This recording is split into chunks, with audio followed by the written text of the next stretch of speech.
Yo, what's going on YouTube? This your boy Kamen Zero Spike back again once again. And today we have Avataro Sentai DonBrothers episode 45.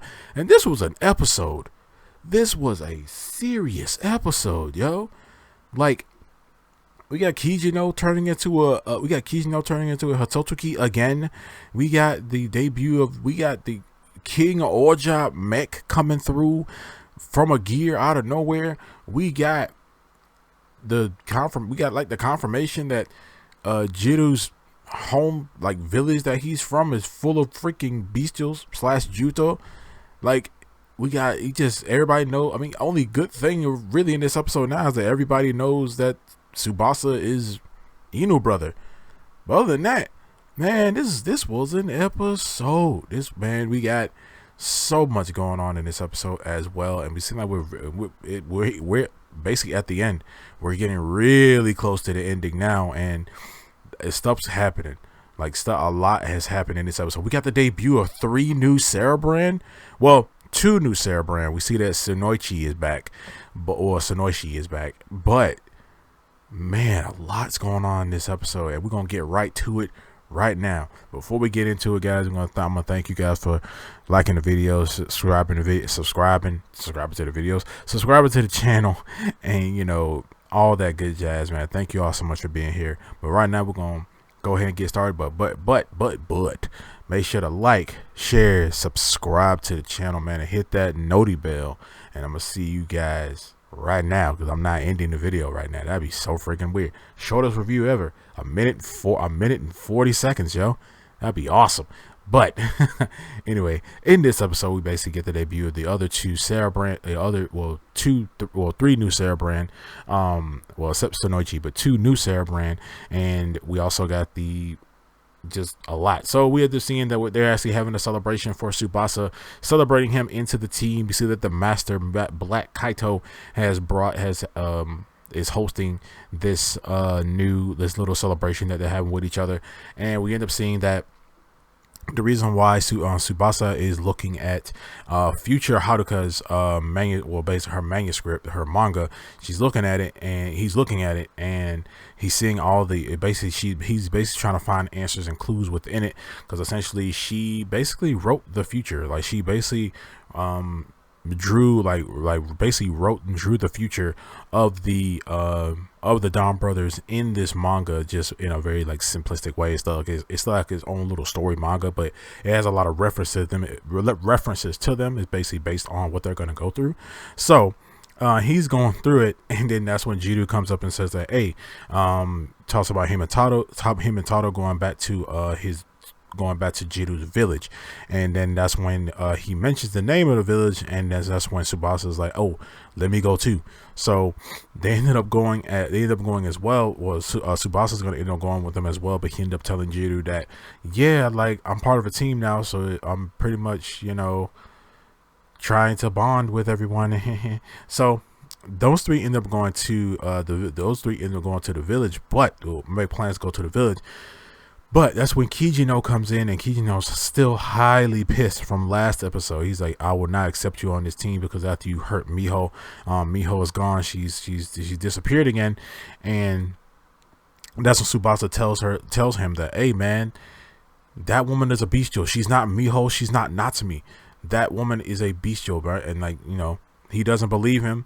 Essentially, we see that Haruka was very confused about what's going on, because she hasn't met, she has met Natsumi, but she has met one of them, but she's met the Natsumi personality. But we see that he's pissed off about that. He doesn't believe Tsubasa about what's going on with Miho / Natsumi. That's when Taro steps in and says, hey, he's right, like, that woman is a bestial. So Kijino storms out crying, like a lot of times he does, like he always does, essentially.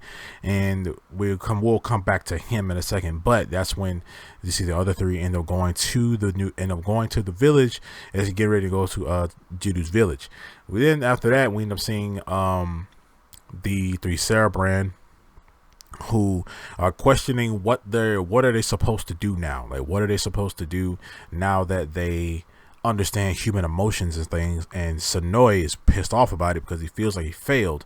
He feels like he failed, and he feels like they've been beaten. They've been beaten by mankind because now essentially they become like them.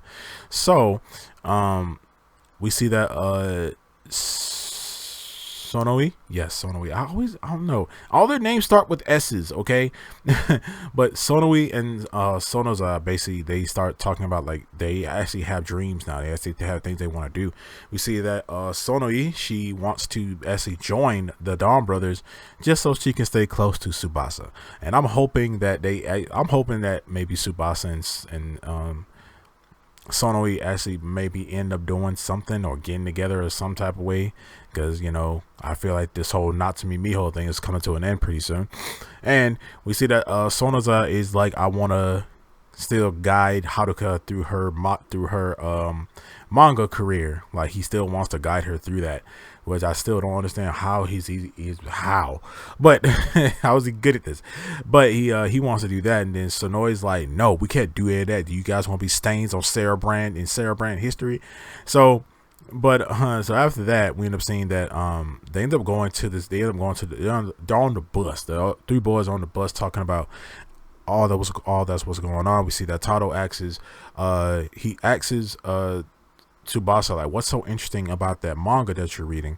And he says that, okay, well, it's about a person who fights demons, and demons end up copying humans, and the village that we're going to is very close to what is in this manga.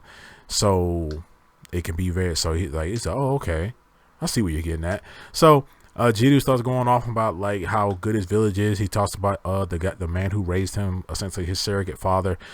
He talks about Rumi-chan and everybody there, basically, So they end up getting there, and no one's there. Like, everybody's kind of gone.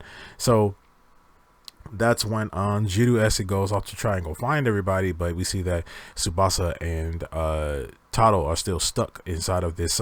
Still, like, they're basically in the police station.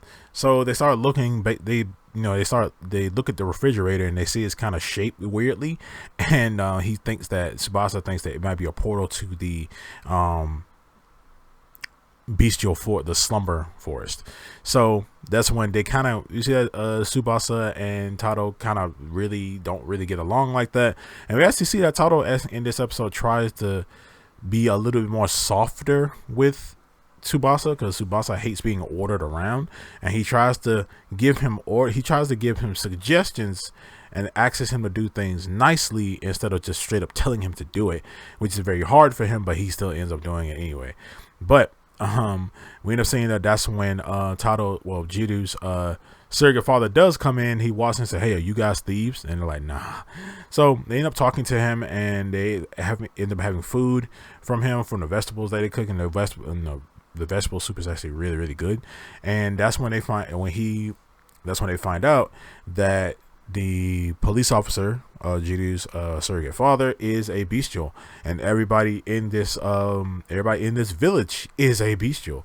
And he talks about how he's the guardian of the forest. He's the guardian of that forest, and he keeps the bestials there at bay, and he's been doing that for 100 years.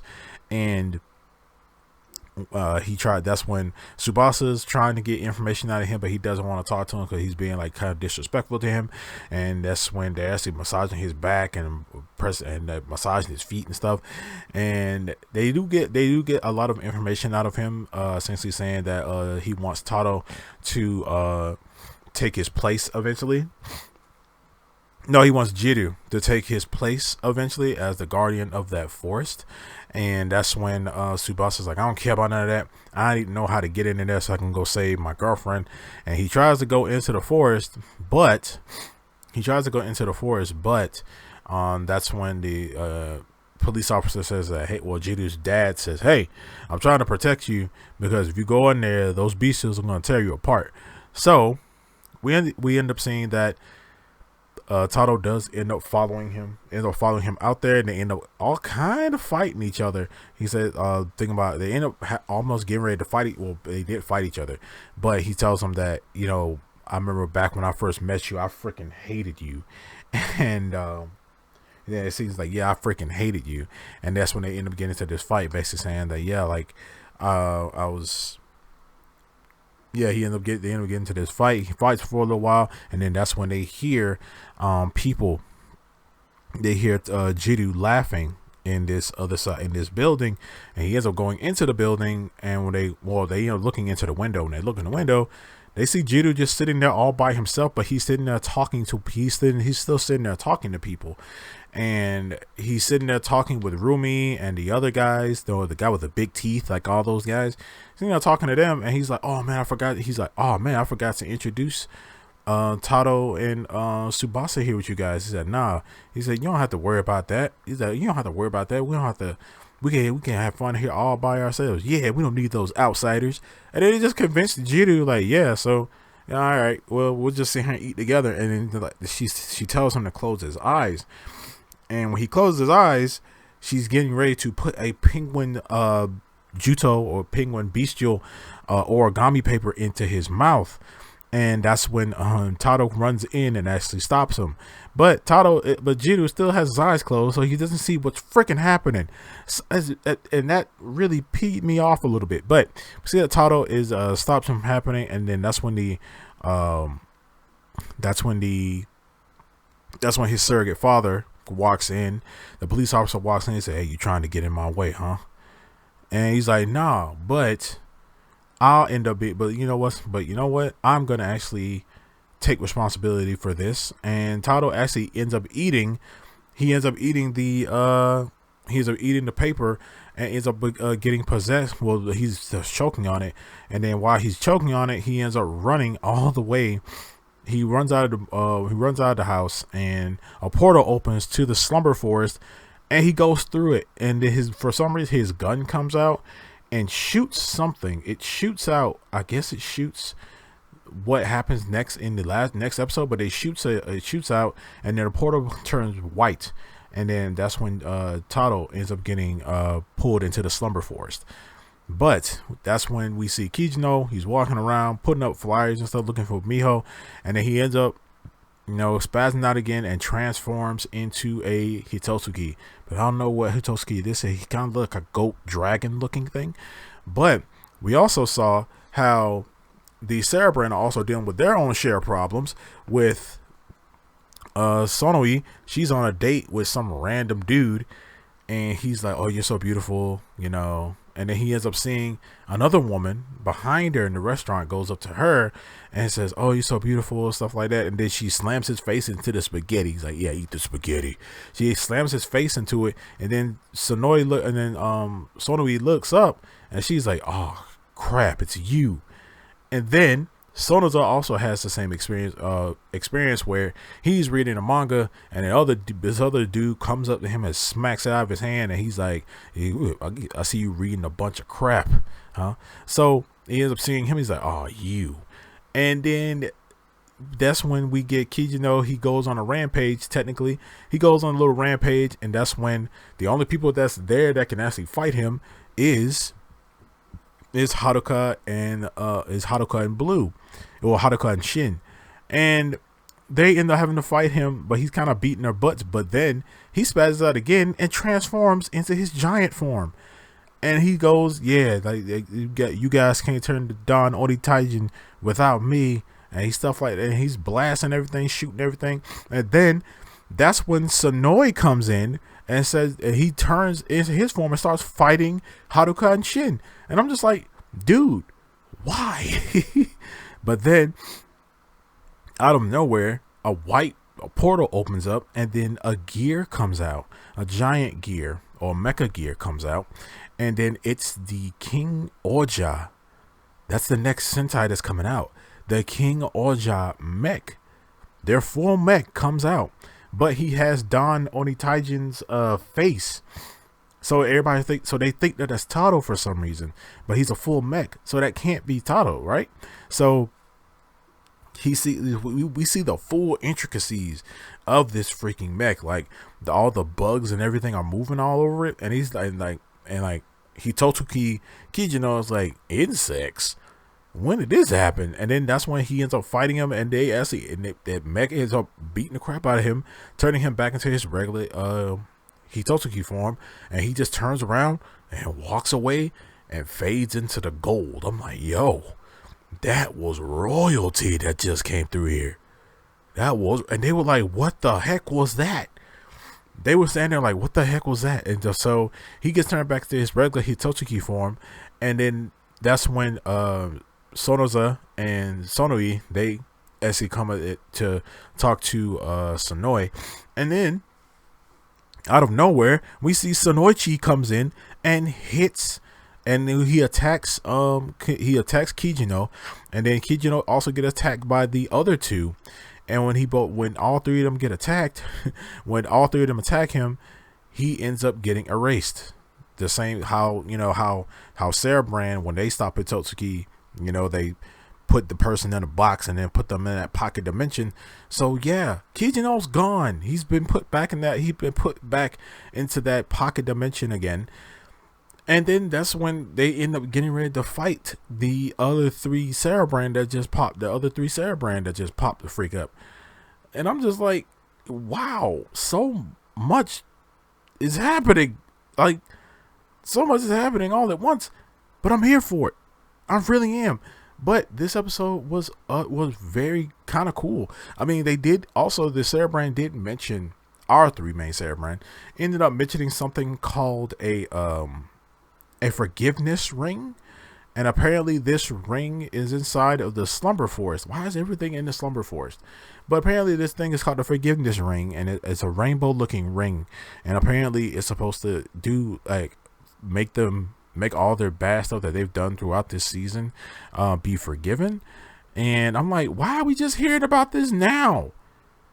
There was no build up to this freaking ring. And even he says that Sonoza brings this up after Sonoi says that, hey, maybe we can join the DonBrothers, and then Sonoi's like, no, with all the humans and stuff we've erased, they wouldn't accept us. And he says, oh, so Sonoza's like, hey, we can get the forgiveness ring. So it's like, that came out of nowhere for me. You kind of didn't build up to that at all. Like, this ring just comes out of nowhere, and it's in the slumber forest. But after that, we end up seeing that Tato is now in the slumber forest, and he's now asleep in the slumber forest, and we see 4 bestials walk up to him, and one of them obviously is going to possess him. So that episode basically ends off right there, and we're gonna get a next episode. Well, also, I can't believe I forgot this, but we got a scene with Crane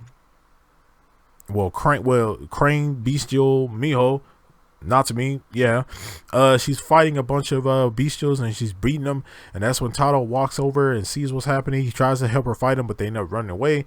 Also because he can't kill them because he's not using Murasame. He's not using Murasame. He talks to her and he tells her like, hey, you're kind of messing up something between 2 of my companions, because you're pretending to be 2 different women, and you're kind of messing it up. You're kind of messing with 2 guys' feelings. And she's like, oh, for real? Do something about it then. I was like, yo, so she bout it. Like, she's really about it. She was like, okay, do something about it then. And he's like, oh, I will. That's the plan, motherfucker. But but she ends up leaving after that, and now Kijino's gone. Tsubasa's still there in this freaking forest. Jiru don't know what the hell going on. Everybody and the other 2 don't know what the hell going on. We got 3 new Cerebrand. We got 3 Cerebrand, evil Cerebrand to deal with, and Tato's been possessed. Yeah. But with all that being said, also, I just remembered. I'm so sorry. The reason why Tato and Tsubasa fought each other was because Tato wanted Tsubasa to give him Murasame, and Tsubasa was like, no, I'm not giving you Murasame. I'm gonna do this, and then that's how they end up fighting each other. But we didn't see Murasame at all in this episode. He just mentioned. But with that being said, guys, you guys let me know down in the comment section below what you guys think of this episode, man. It was so much that was thrown in our faces with this episode. And do you guys think that now that all this is happening, like our main three Cerebrand are gonna have to join the Dawn Brothers to take down the rest of the Bestials and take down these other three Cerebrand? What do you guys think? But other than that, we'll see you guys. I'm gonna see you guys next time. Make sure to like, share, subscribe. Thank you so much for watching, and remember, stay Henshined.